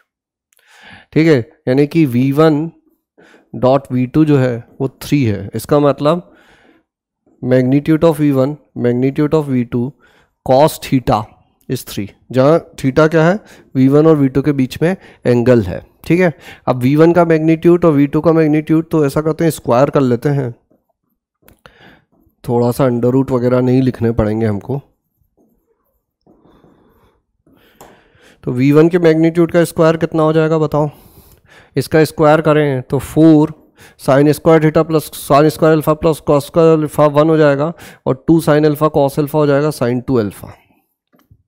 ठीक है, और प्लस 1, ये हो गया पहले वाले का मैग्नीट्यूड का स्क्वायर। दूसरे वाले के मैग्नीट्यूड का स्क्वायर क्या हो जाएगा, 1 हो जाएगा। This is equal to 9 upon cos square theta. यहाँ तक क्लियर है क्या चीज़ें, क्या किया हमने समझ में आ गया। पहले v1 डॉट v2 किया, और जैसे ही v1 डॉट v2 किया तो पता चला कि भाई ये एक्सप्रेशन तो हमें दिया हुआ है, तो ये 3 हो गया। अब उसके बाद इसको स्क्वायर कर दिया ताकि अंडर रूट वगैरह से हमको डील ना करना पड़े। तो यहाँ तक पहुँच गए हम लोग। अब देखो यहाँ से थोड़ा सा ट्रिग्नोमेट्री यूज़ करना पड़ेगा। 4 इसको लिख देते हैं 5 प्लस 4 साइन अल्फा 4 साइन। अब कॉस स्क्वायर थीटा हमेशा 1 से छोटा होता है ना, तो इसका मतलब 9 is less than 5 + 4 sin 2 alpha, यानी कि ये हो जाएगा sin 2 alpha is greater than 1, यानी sin 2 अल्फा जो है वो कितना हो जाएगा, 1 हो जाएगा। अब sin 2 अल्फा अगर 1 है तो इसका मतलब ये cos स्क्वायर थीटा कितना हो जाएगा, या sin 2 अल्फा 1 है तो 2 अल्फा इक्वल टू हो गया π/2, अल्फा हो गया π/4। अब अल्फा π/4 हो गया तो यहाँ रख दो 1। अच्छा बीटा कहाँ से लाओगे, बीटा क्या चीज़ थी, अच्छा बीटा यहाँ से लाया जा सकता है, तो इसको पहले थोड़ी देर के लिए रफ कर देते हैं और इस चीज़ को कंसिडर करते हैं कि ये जो v1 है ना और ये जो v2 है इनके बीच का एंगल कितना निकल के आ गया। अगर sin 2 अल्फा को 1 ले लोगे, sin 2 अल्फा 1 ले लोगे तो ये हो जाएगा 5 + 4 9, यानी कि cos स्क्वायर थीटा कितना हो गया 1, यानी थीटा कितना हो गया 0। दोनों वो कैसे होंगे, पैरेलल होंगे। अगर वो पैरेलल होंगे या एंटी पैरेलल होंगे, जो भी होंगे, तो इससे हमें क्या पता चलेगा 2 टाइम्स साइन अल्फा, ये 0 या पाई भी हो सकता है, ठीक है, sine alpha plus cos alpha divided by इधर से sine beta is equal to 1/cos beta. देखो यहाँ स्क्वायर कर रहे हैं तो ज़्यादा कुछ फर्क नहीं पड़ेगा, बीटा 10 बीटा की वैल्यू पॉजिटिव आए नेगेटिव आए 0 लेके हम लोग सॉल्व कर लेते हैं, ठीक है। तो यहाँ से 10 बीटा कितना हो गया 2 साइन अल्फा π/4, यानी कि 1/√2 1/√2 √2 2√2, तो अल्फा π/4 है और 10 बीटा 2√2 है, तो अल्फा π/4 है तो ये हो जाएगा 1 स्क्वायर प्लस 2√2 होल स्क्वायर 3, ये हो जाएगा 8 × 4 35, ठीक है। अगर वो एंटी पैरेलल भी ले लेते, नेगेटिव भी ले लेते, तो भी जो है वो 10 बीटा की वैल्यू नेगेटिव आ जाती और 10 बीटा की वैल्यू नेगेटिव आ जाती तो 10 स्क्वायर बीटा की वैल्यू तो फिर से पॉजिटिव ही हो जानी थी, ठीक है। चलो आगे बढ़ते हैं, देखते हैं नेक्स्ट क्वेश्चन क्या दिया हुआ है। p वेक्टर एक ऐसा वेक्टर है जिसको 3 to the power sin x plus 10x i cap plus 3 to the power 10x minus 1 j cap minus 3 to the power sin x k cap, और q जो वेक्टर है वो है 3 to the power sin x minus 1 i cap plus 3 to the power sin x plus 10x j cap plus 3 to the power 10x k cap. If sum of all the values of x in 0 to 50 for which p dot q is minimum is s, then find the value of s by pi, ठीक है। तो क्या किया जाए, p dot Q चाहिए तो सबसे पहले तो p डॉट क्यू लिख लेते हैं। p डॉट क्यू कितना हो जाएगा, देखो यहाँ पर i कैप है वहां पर i कैप है, इन दोनों को मल्टीप्लाई कर दिया जाए तो 3 की पावर्स ऐड हो जाएंगी और वो बन जाएंगी 3 to the power 2 sin x plus 10x minus 1 plus j की पावर यहाँ पर कितनी है sin x plus 10x minus 1, तो ये हो जाएगी sin x plus 2 10x minus 1। k की पावर्स कितनी है, माइनस में आ रही है 3 to the power sin x plus 10x, ठीक है। अब देखो क्या किया जाए, यहाँ पर जो ये -1 है ना, इसको हटाते हैं तो ये बाई 3 हो जाएगा, ये भी बाई 3 हो जाएगा और ये 3 इधर मल्टीप्लाई हो जाएगा, ठीक है। तो 3 times p dot q is equal to 3 to the power 2 sin x plus 10x plus 3 to the power sin x plus 2 10x minus 3 into 3 to the power sin x plus 10x। Clear है यहाँ तक। अब ये कुछ ऐसा लग रहा है क्या कि यहाँ पर sin x 10x जो है वो एक एक बार थे, यहाँ ये एक बार ये 2 बार है और यहाँ ये 2 बार है, यहाँ 1 बार है, ठीक है। इसको मैं क्या करता हूँ, थोड़ा सा कुछ क्यूबिक में कन्वर्ट करने की कोशिश करते हैं या इस तरह से लिखने की कोशिश करते हैं 2 sin x plus 10x by 3 whole cube, ठीक है। 3 से 3 कैंसिल हो जाएगा, इसको लिख लेते हैं sin x plus 10x by 3 whole cube. तो ये क्या हो रहा है, a cube plus b cube minus 3, अब इसके भी 2 टुकड़े करते हैं, देखो इसको लिखता हूँ मैं sine x plus 2 tan x by 3 into 3 to the power 2 sin x plus 10x by 3। तो इन दोनों के जब ये पावर ऐड होंगी तो sin x और 2 sin x 3 sin x by 3 और 10x 2 tan x 3 tan x by 3, तो यही चीज़ मिल जाएगी। लेकिन मतलब a क्यूब हो गया है, b क्यूब हो गया है, माइनस 3ab हो गया है, ठीक है। अब a क्यूब बी क्यूब वाली चीज़ों में तो हमें c क्यूब भी चाहिए होता है, ठीक है। तो ऐसा करते हैं, यहाँ पर एक 1 से मल्टीप्लाई कर देते हैं, कोई फ़र्क नहीं पड़ेगा, और दोनों तरफ क्या कर देता हूँ मैं, एक 1 क्यूब ऐड कर देता हूँ। इधर भी 1 क्यूब ऐड किया तो ये हो जाएगा 3p डॉट क्यू, और 1 क्यूब इधर भी ऐड हो जाएगा। अब ये बन गया हमारा a cube plus B cube minus 3abc plus c cube, जिसका फॉर्मूला क्या होता है हमारा, ए बी सी, या इसको भी यहाँ ऑक्यूपाई कर दें तो a minus B square plus B minus C square plus C minus A square, ठीक है ना। अब देखो ये a जो है वो किसको लिया है हमने, इस एक्सपोनेंशियल वाली चीज़ को लिया है, तो ये तो जीरो होने से रहा, b भी जीरो होने से रहा, और c तो 1 है तो ये तो जीरो होगा ही नहीं। अब ये expression p dot Q minimum कब होगा, जब इधर वाली क्वांटिटी मिनिमम हो। ये मिनिमम कब होगी, जब ये जीरो हो जाए, तो a equal to B equal to C कर देंगे तो ये एक्सप्रेशन जीरो हो जाएगा, ठीक है। तो मिनिमम ऑफ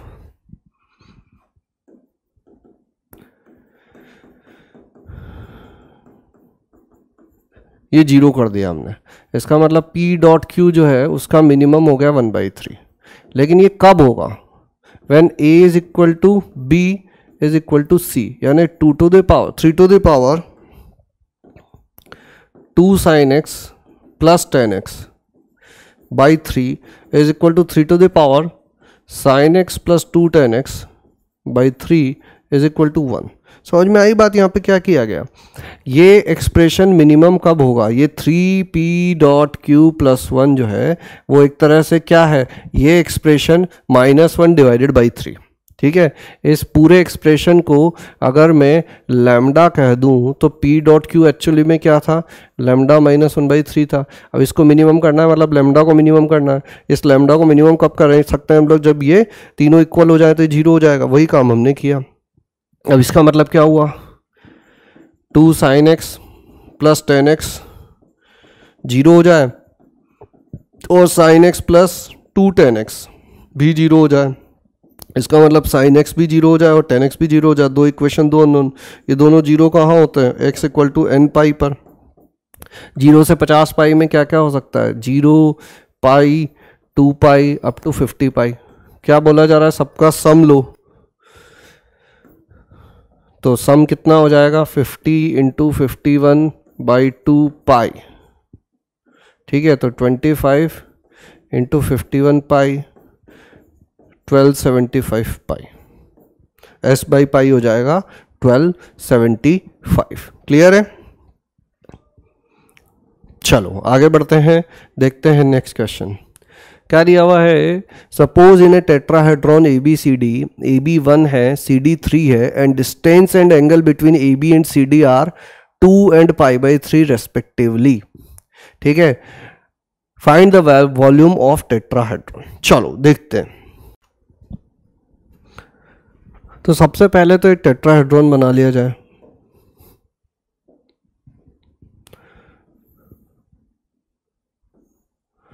ये हो गई लाइन,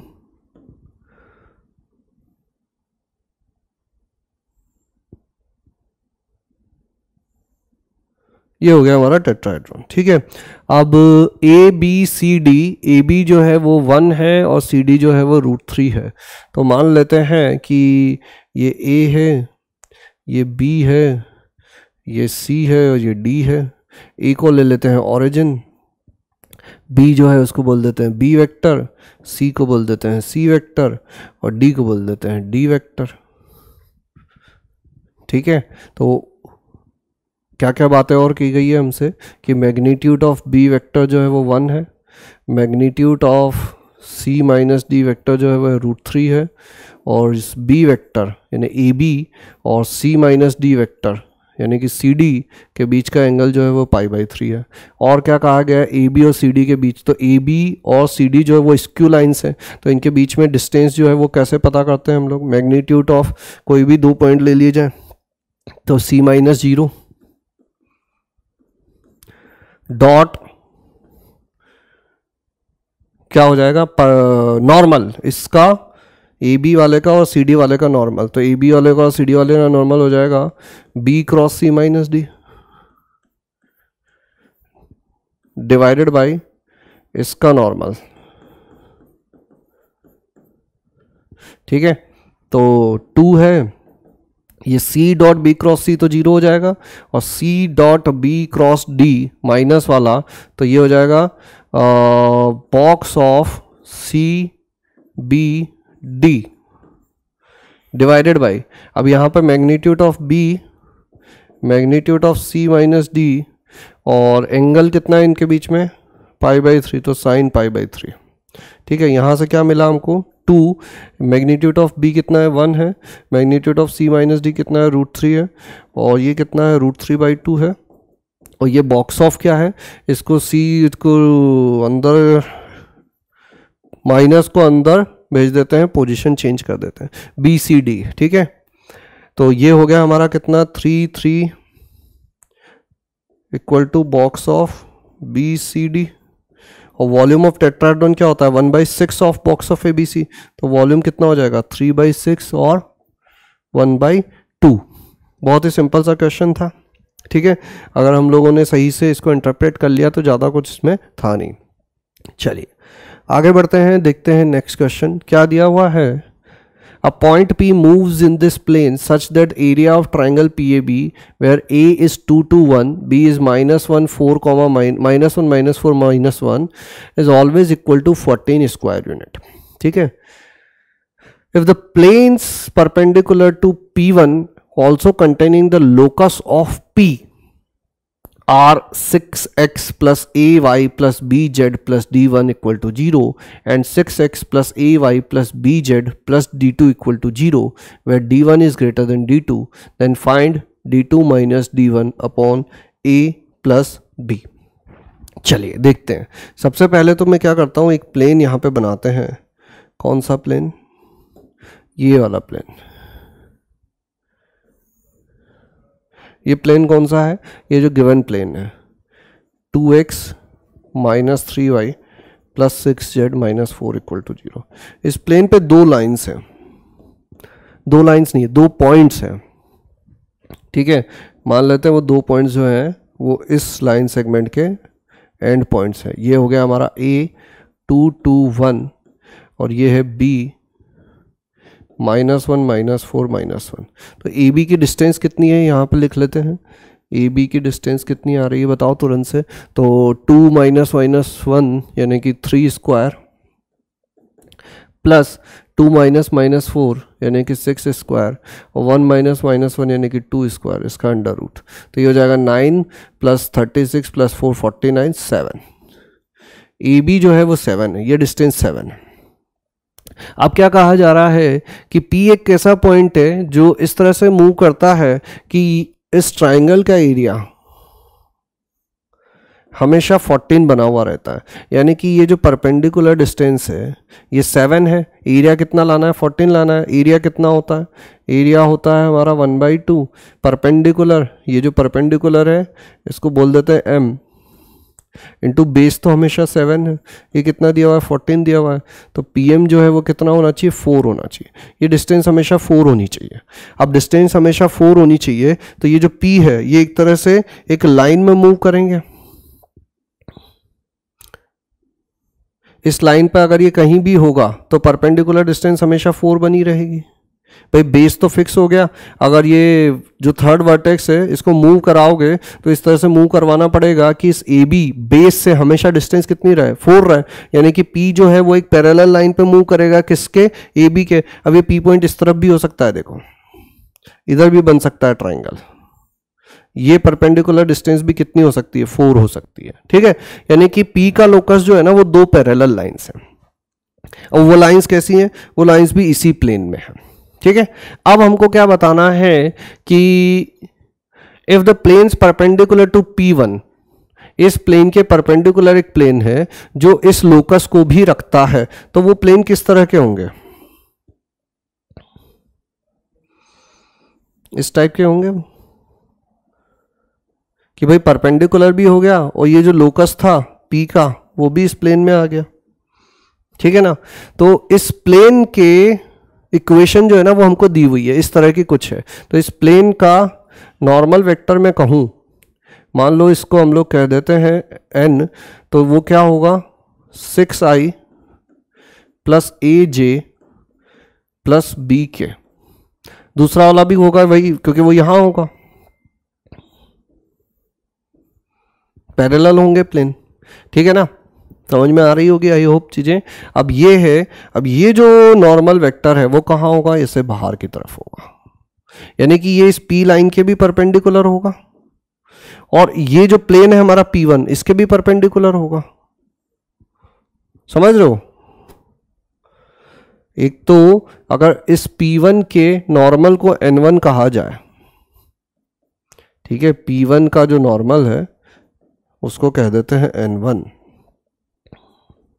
तो वो कितना है 2i minus 3j plus 6k।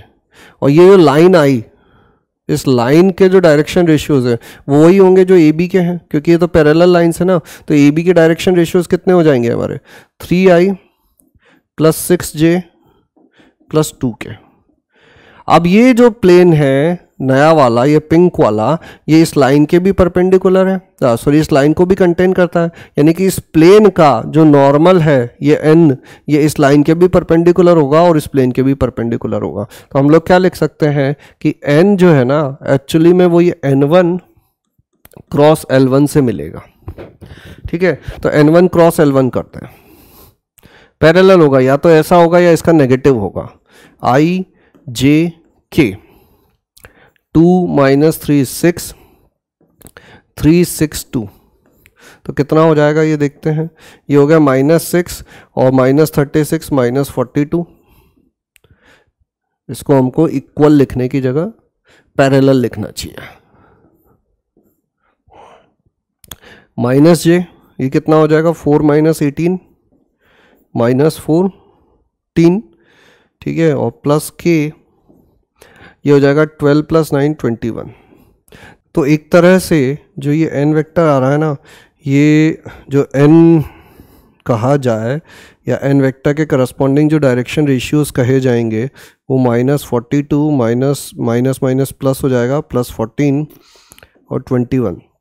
अब ये जो है यहाँ से देखा जाए तो ये 6ab टाइप के होने चाहिए, यानी कि इसको मैं क्या करता हूँ -7 से डिवाइड कर देते हैं, तो ये हो जाएगा 6 और -2 -3, है ना। तो a जो हो गया, a हो जाएगा -2 और b हो जाएगा -3। तो a और b की वैल्यू तो आ गई, a और b की वैल्यू आ गई। तो ये प्लेन्स क्या क्या हो जाएंगे? प्लेन्स हो जाएंगे हमारे 6x -2i -3z plus d1 equal to 0 और दूसरा 6x -2i -3z plus d2 equal to 0। अब d1 d2 की वैल्यू कैसे पता की जाए? तो ये प्लेन कहाँ है? ये प्लेन ये रहे। अब ये प्लेन किसको भी कंटेन करते हैं? इस लाइन को भी कंटेन करते हैं, यानी कि इस प्लेन की किसी भी एक पॉइंट से डिस्टेंस निकालें, a से या इस b से, तो ये कितनी आनी चाहिए? 4 आनी चाहिए। तो 2 to 1 से इसकी डिस्टेंस को कितना कर देते हैं? 4 कर देते हैं। तो ये हो जाएगा 6 into 2 12 -4 -3 plus d1 divided by 7 is equal to 4, ठीक है ना। डिस्टेंस फार्मूला लगाया ये और कुछ नहीं किया। तो ये कितना हो जाएगा 4 3 7 5 plus d1 is equal to ±28। तो d1 की क्या क्या पॉसिबल वैल्यू है? एक तो है -33 और एक है -23, ठीक है। तो जो बड़ा वाला है उसको क्या बोला गया है? d1 बोला गया है। तो ये जो है ये d1 होगा और ये d2 होगा, ठीक है। और वैल्यूज किसकी बतानी है हमको?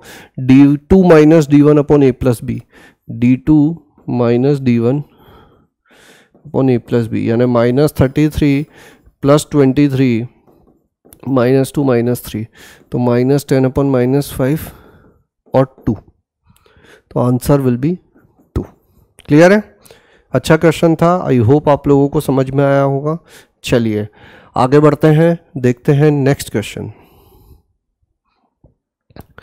क्या दिया हुआ है। Let a plane intersect coordinate axis at A B C respectively. ठीक है, एक प्लेन कोऑर्डिनेट एक्सिस को ABC पर इंटरसेक्ट करता है। Let the areas of triangular faces of tetrahedron OABC be A1 A2 A3 A4 where O is origin. A1 A2 A3 A4 forms an increasing AP if A1 is 1 square unit and the volume of tetrahedron is 3 root 2 plus 2 cubic unit, then find the length of the perpendicular drawn from origin on plane ABC. चलो समझते हैं। तो सबसे पहले एक diagram बना लिया जाए।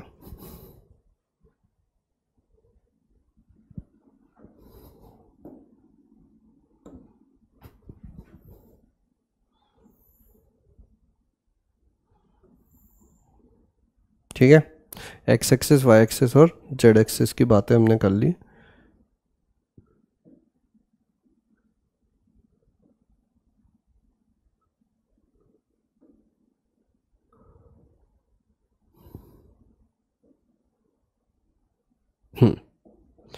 अब जो प्लेन है वो कुछ इस तरह से है कि वो इनको ABC पे इंटरसेक्ट करता है। ये प्लेन है हमारा, ये O है, इसको बोल देते हैं A पर, B पर, C पर। अगर इसके कोऑर्डिनेट A 0 0 ले लिए जाए, इसके 0 B 0 ले लिए जाए, इसके 0 0 C ले लिए जाए, और ये तो O 0 0 0 है ही। ठीक है, अब आगे क्या कहा गया है कि A1 A2 A3 जो है वो इनके एरियाज है और ये एक इंक्रीजिंग AP बनाते हैं। तो देखो एक चीज़ जो शायद आप लोगों को पता होगी, नहीं पता हो तो आप जान जाइए कि ये जो OAB है ये एक राइट एंगल ट्राइंगल है, तो इसका एरिया कितना होगा बताओ, 1/2 AB। इसी तरह से बाकी जो दो हैं इनका कितना होगा, 1/2 BC और 1/2 AC। ये किन किन के एरिया हैं, triangle OAB, triangle OBC plus triangle OAC।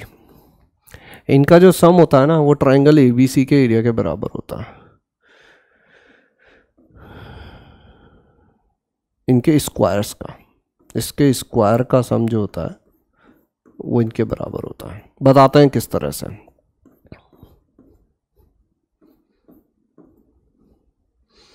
यहाँ पर भी जो आएगा इसको अभी एरिया ही लिखा रहने देते हैं, triangle ABC।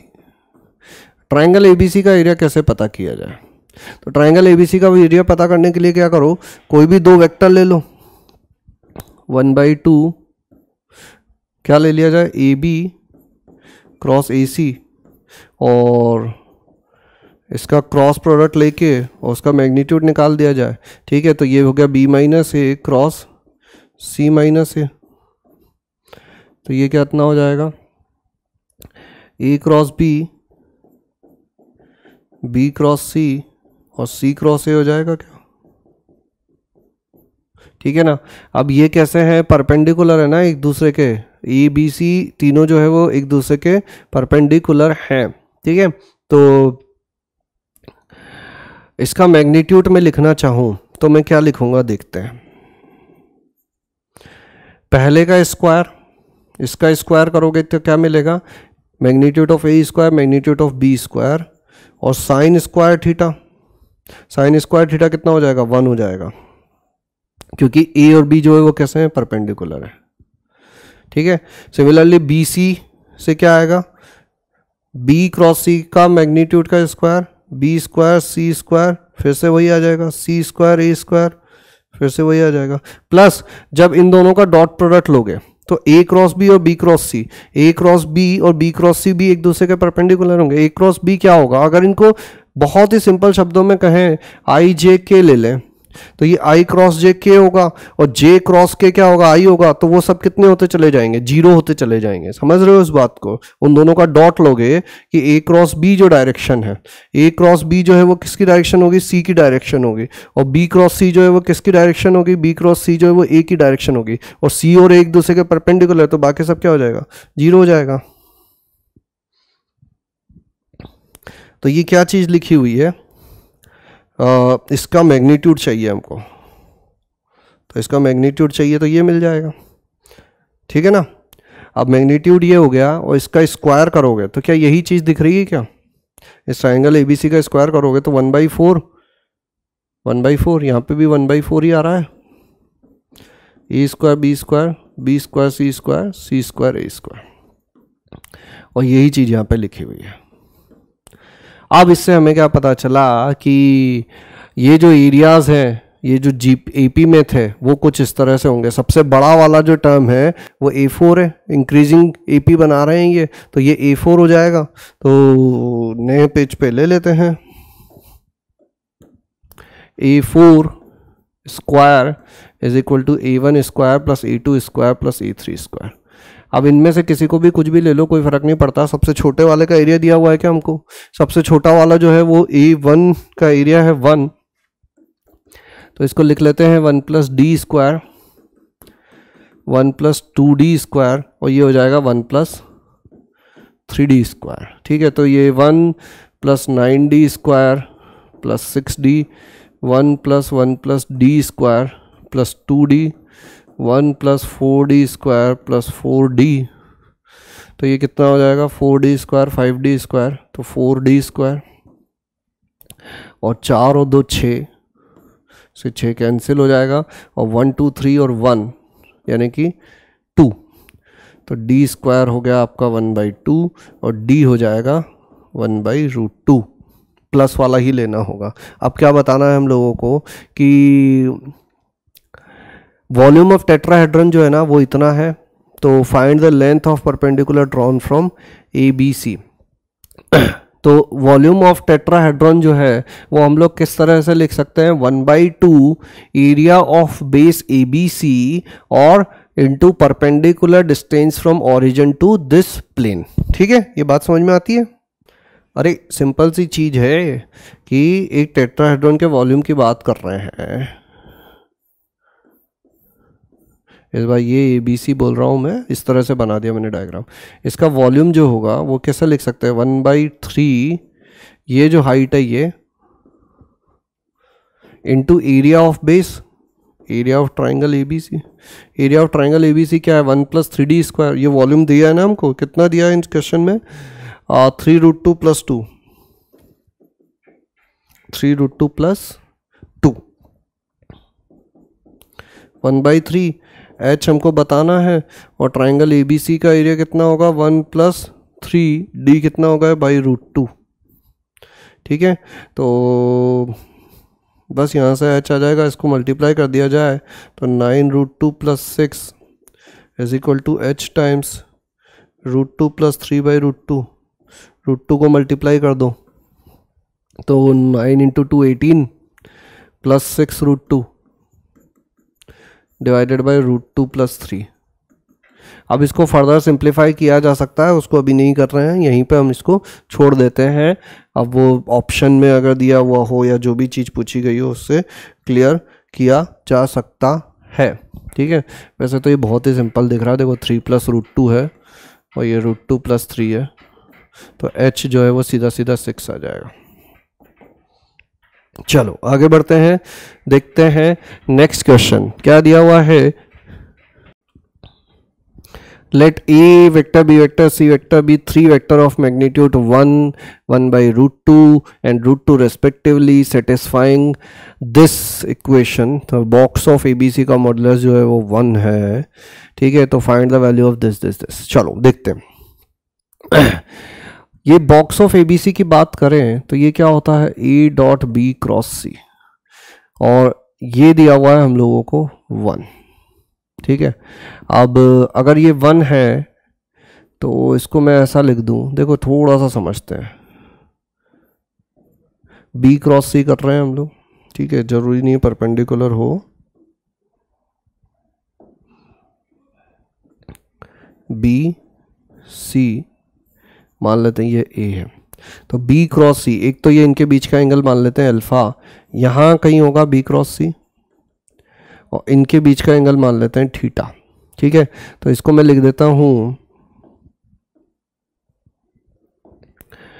A vector dot B cross C की डायरेक्शन को मान लेते हैं हम लोग कि ये एन वेक्टर है, तो एन और यूनिट वेक्टर जो है वो, यार को थोड़ा सा सिंपल ही कर देते हैं, इसको क्या लिख सकते हैं हम लोग, ए बी सी, और बी और सी के बीच के एंगल से आ जाएगा साइन अल्फा, और फिर इस वेक्टर का एन कैप जो आएगा उसका इसके साथ जब डॉट लेंगे तो उसमें आ जाएगा कॉस थीटा।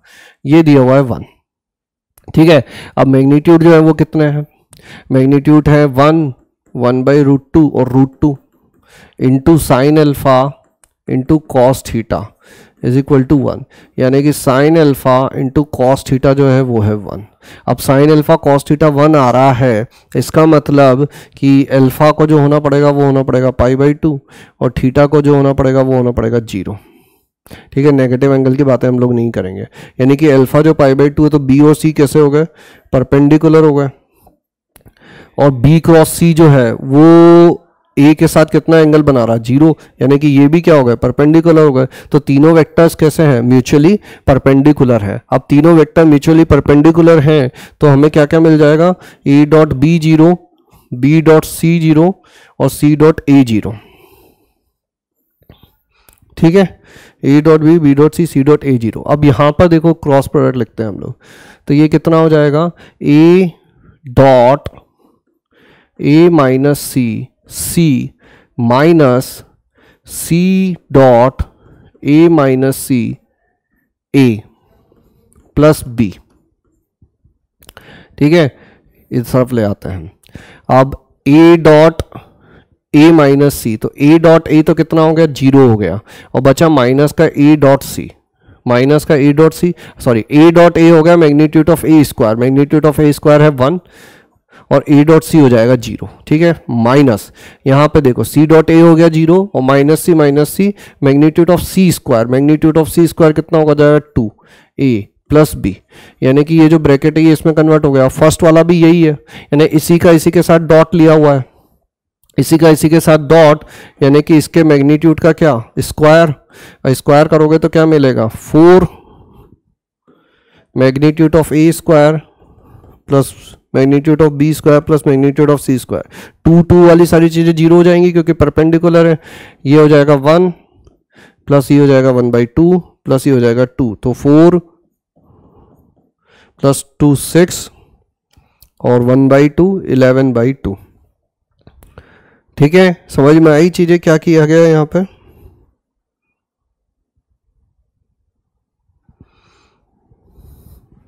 सबसे पहले तो हमने क्या किया, इस वॉल्यूम वाले को एक्सपेंड करके लिख लिया, तो इससे हमें पता चला कि तीनों तो परपेंडिकुलर है, और उस इंफॉर्मेशन का यूज़ करते हुए इसको हम लोग सिंप्लीफाई करते चलेगा। ये कितना हो जाएगा 13/2 होगा, ये 6.5।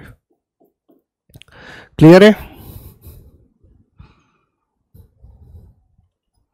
चलो आगे बढ़ते हैं। That's it. तो आज के लिए इतना ही। कुछ बहुत अच्छे क्वेश्चंस हमने किए। आई होप आप लोगों को ये सॉल्यूशन समझ में आए होंगे। अगर किसी क्वेश्चन में कहीं डाउट रह गया है, फिर से पीछे जाइए, एक बार वीडियो सॉल्यूशन को फिर से देखिए, खुद से अटेम्प्ट करने की कोशिश कीजिए। इन क्वेश्चंस को अगर आपने समझ लिया, इन क्वेश्चंस को आपने खुद से एक्सप्लेन करने लायक बना लिया, कि अगर कोई बोले कि आपको ये क्वेश्चन मुझे समझा दो और आप उसे पूरा समझा पा रहे हैं, तो इसका मतलब आपका वेक्टर का अंडरस्टैंडिंग थोड़ा बढ़ चुका है। ठीक है, चलिए आज के लिए इतना ही। मिलेंगे नेक्स्ट सेशन में नेक्स्ट सेट ऑफ क्वेश्चन के साथ। तब तक के लिए थैंक यू।